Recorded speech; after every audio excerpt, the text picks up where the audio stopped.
In this video, we will discuss homogeneous linear differential equation. यानी जो हमने इससे पहले क्वेश्चंस पढ़े थे और ये इस चैप्टर में पहले बात ये डिफरेंस क्या है, सबसे पहले हम ये डिस्कस करते हैं। देखिए डिफरेंस क्या है, ये वर्ड देखिए होमोजेनियस, यानी लीनियर डिफरेंशियल इक्वेशन जब होमोजेनियस होगी तो इसका मतलब ये होता है कि जितना यहाँ पर डेरिवेटिव है, जैसे यहाँ पर 2 लिखा हुआ है आप देख रहे होंगे, तो यहाँ भी 2 होगा। ये देखिए x की पावर, यहाँ इसका डेरिवेटिव 1 है और तो x की पावर 1 है, ये इसकी पहचान होती है। यानी जितनी x की पावर होती है उतना ही डेरिवेटिव इसके साथ में होता है। इसको बोलते हैं हम homogeneous linear differential equation. Okay, पहचानना इसको इजी है। जितनी बार इसका डेरिवेटिव हुआ है उतना ही x की पावर उसके साथ में होगी।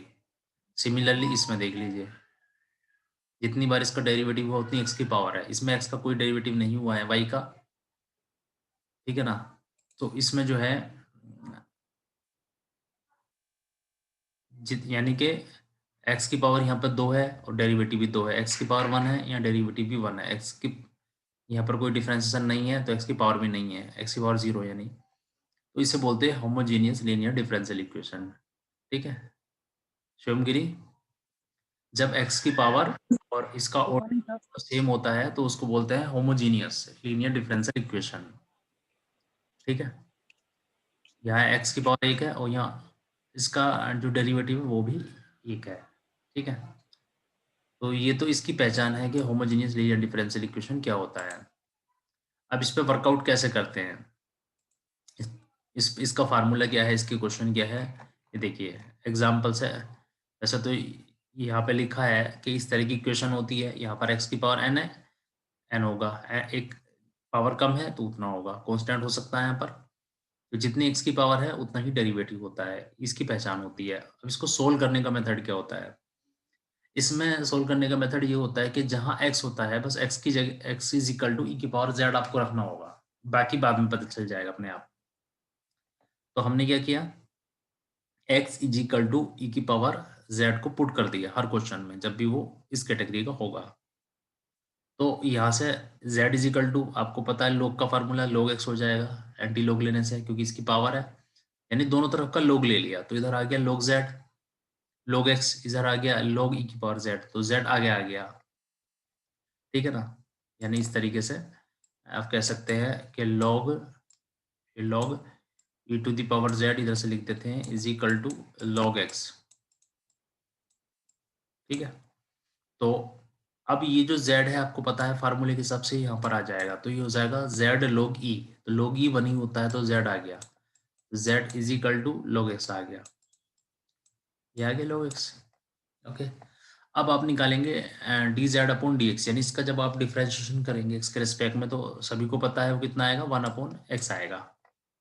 ठीक है, अब हमारा जो क्वेश्चन है चूंकि उसमें d z upon d x तो है नहीं, d y upon d x है, तो उसको हम कैसे निकालेंगे, चेन रूल से। तो d y upon d x is equal to d y upon d z into d z upon d x, यानी अगर जेड कोई इंटरमीडिएट वेरिएबल है तो ये फार्मूला हम लगाते हैं। अब ये जो d y upon d z है ये हम ऐसे लिख देंगे, और डी जेड अपॉन जो डी एक्स है ये यहाँ पे लिखेंगे 1 अपॉन एक्स। ओके, अब इस x की इधर मल्टीप्लाई कर देंगे सामने, तो ये हो जाएगा x d y upon d x is equal to d y upon d z, ये इक्वेशन आ गई ये। और चूंकि हमने आपको बताया था d अपॉन डी जेड है, इसको आप जो है कैपिटल डी लिख सकते हैं। ठीक है, वहां पर हम इसको डिस्कस कर लेंगे। तो इसकी जगह हम लिखेंगे डी वाई, यानी ये लिखेंगे। चाहे तो हम इसे ऐसे भी लिख सकते हैं, लेकिन इससे लिखेंगे तो आपको थोड़ा इजी रहेगा, क्योंकि अभी इसे और आगे भी सोल्व करना है। ठीक है, अब देखिए ये तो फर्स्ट इक्वेशन हुई। अगेन हमें हमारा क्वेश्चन जो होता है ना, जरूरी नहीं कि उसमें d y upon d x हो, उसमें ये भी होता है, D2 भी होता है, D3 भी हो सकता है। ठीक है, उसको कैसे करेंगे, उसको सोल्व करने के लिए इसका अगेन डिफ्रेंशिएशन करेंगे, तो ये आएगा x का 1, तो d इसका डबल हो जाएगा, प्लस एक बार x ऐसे ही रहेगा और इसका डबल, और एक बार x का 1, यानी ये आ गया जो सभी को आप सभी को तो आता ही है वो। इसका अगेन डिफ्रेंशिएट किया दोनों साइड का, तो जब इसका अगेन डिफरेंशिएट करेंगे, ठीक है ना, तो ये इसका कर दिया, या तो इससे कर दीजिए, या फिर दूसरा ये है कि एक्स को इधर भेज दीजिए, बात एक ही, उससे कोई फर्क नहीं पड़ेगा। तो एक्स को इधर भेज दिया, तो d y upon d x का हो गया d two y upon d x two equal to x को आपने इधर भेज दिया है, उसका कर रहे हैं हम एक्स के रेस्पेक्ट में, वन अपॉन एक्स, यानी ये आ गया इतना। तो ये कैसा आया है सभी को पता है, ये बताने की जरूरत नहीं है। तो ये वन अपॉन एक्स का किया, और ये आपको पता है जब यहाँ d y upon d z है तो इसका हो जाएगा एक बार इसका d two y upon d z two, चूंकि यहाँ पर जेड है तो एक बार हो जाएगा D z upon d x, ये आपने पढ़ा होगा, ठीक है ना, क्योंकि ये अलग फंक्शन है, ठीक है। तो अब क्या होगा, एक्स स्क्वायर कॉमन लेंगे और यहाँ लिख देंगे। इससे क्या फायदा होगा, इससे मैंने अभी आपको बताया था, इसको आप डी मानते हैं, डी अपॉन डी जेड को आपने कैपिटल डी मान लिया। इससे फायदा ये होगा कि ये देखिए, ये डी स्क्वायर आएगा और ये डी आएगा, यानी डी डी माइनस वन। अब आपके पास फार्मूला बन गया, यानी जब ये सिंगल होगा, यहाँ से देखिए इस तरीके से, मैं इस एक ही पेज पे कर देता हूँ इसको। ये देखिए, यानी जब ये वाली वैल्यू होगी तो आप लिखेंगे ये, यानी x d y upon d x की जगह ये लिखेंगे आप, ठीक है, x d y upon d x की जगह ये लिखेंगे, ठीक है। और जब इसका स्क्वायर आएगा तो स्क्वायर की जगह आप ये लिखेंगे, यानी डी आएगा पहले में, फिर आएगा डी डी माइनस वन, फिर थर्ड में आएगा D D minus one D minus to. अब आप कोई भी क्वेश्चन इसका कर सकते हैं, क्योंकि अगर 4 आ गया तो D D minus one D minus two D minus three, 5 आ गया एक्स की पावर 5 डी 5 वाला, तो D D minus one D minus two D minus three D minus four y, ठीक है। तो ये एक लाइन याद रखनी है सिर्फ, यानी आपको जो मैंने डेरिवेशन किया कराया है ये आपको करना नहीं है, सिर्फ समझाने के लिए मैंने आपको बताया है। आपको सिर्फ एक लाइन ये याद रखनी है, अगर आप पूरा इसको याद नहीं रखना चाह रहे तो कोई बात नहीं। ये याद रखिए कि जब भी होमोजेनियस लीनियर डिफरेंशियल इक्वेशन का आप क्वेश्चन सोल्व करेंगे तो x d y upon d x की जगह डी वाई लिखेंगे आप, और अगर यहाँ एक्स स्क्वायर आएगा और यहाँ डबल डेरिवेटिव आएगा तो डी डी माइनस वन, बस हो गया। और जो ये कैपिटल डी है इसके अंदर जेड इनबिल्ट है, यानी ये है डी अपॉन डी जेड की जगह, यानी ये मतलब है कि जो हमारा क्वेश्चन में, यानी डी अपॉन जो डी जेड है यानी इज इक्वल टू वो डी माना हमने। बस ये 3 स्टेप याद रखिए, नंबर 1 तो ये, नंबर 2 ये, बाकी तो आपको याद हो गया होगा ये, ठीक है। ये 2 याद रख लीजिए, ये और ये, बस बाकी तो ये पता चल गया आपको कि आगे ये माइनस होता जा रहा है, ठीक है।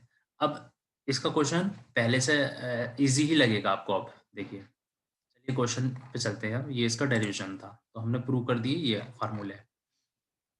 ये देखिए, ये क्वेश्चन है। अब अभी मैंने आपको बता दिया है, अब आपको ये इजी लगेगा। कैसे, अभी आपको मैंने बताया है कि इसकी जगह लिखते हैं हम डी वाई, यानी एक्स, लेकिन ये देखिए, ये यूज कर रहे हैं, ये देखिए ये यूज करेंगे, अभी मैंने बताया। लेकिन मैंने बताया जो डी है ना वो ये होता है यहाँ पर डी अपॉन डी जेड, ये भी याद रखिए। क्यों, क्योंकि हमने एक्स की जगह ये जेड पुट करा है ना, तो उस तरह सोल्व करेंगे तो उसके बाद ये पुट करने के बाद हमने आपको बताया था ये आएगा, ठीक है।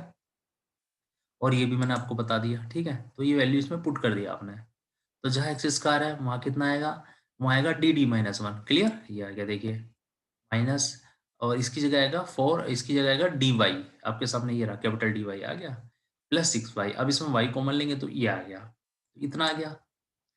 तो ये आई थिंक यहाँ से यहाँ तक आपको क्लियर होगा, इसमें कोई डाउट नहीं होगा मुझे लगता है, अगर है तो मुझे बताइए।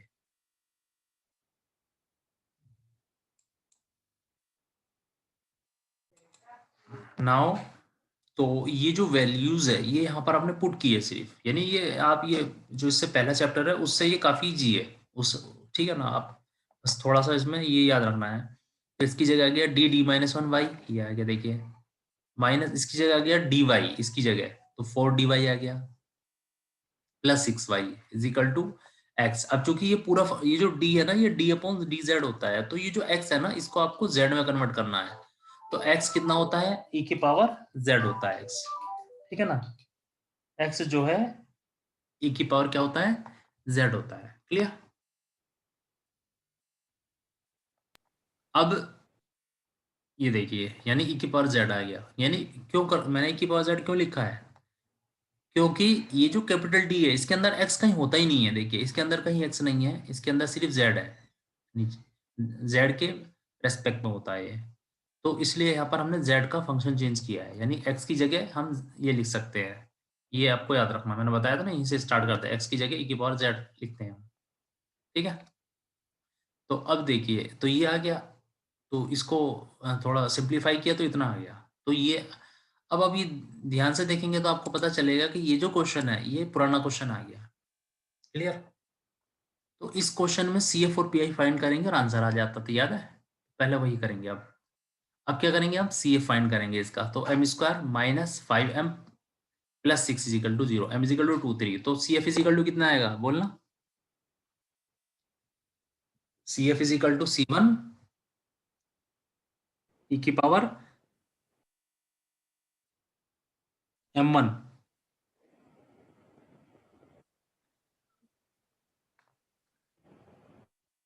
जो क्वेश्चन तुमने पहले किए वही वो भी भूल ले हो क्या? CF is equal to C की पावर e की C1 e की पावर 2। अब मैं आपको ये बताना चाह रहा हूँ कि जो कि यहाँ पर z है तो x की जगह z आएगा। क्लियर? बस C2 e की पावर 3, और जो कि z है पूरे क्वेश्चन में इसमें, तो z आएगा। अब जैसे कि अभी हमने आपको बताया है कि x e की पावर z होता है, लेकिन यहाँ पर 2z आया तो यानी x स्क्वायर हो जाएगा, ये 3z है तो x क्यूब हो गया। क्लियर? क्योंकि x is equal to e की पावर z है, दोनों साइड के स्क्वायर करेंगे तो x square is equal to e की पावर 2z। ठीक है, x cube is equal to e की पावर 3z। क्लियर? क्यूब करने से तो ये CF आपको क्लियर हो गया होगा, आई होप। बताइए।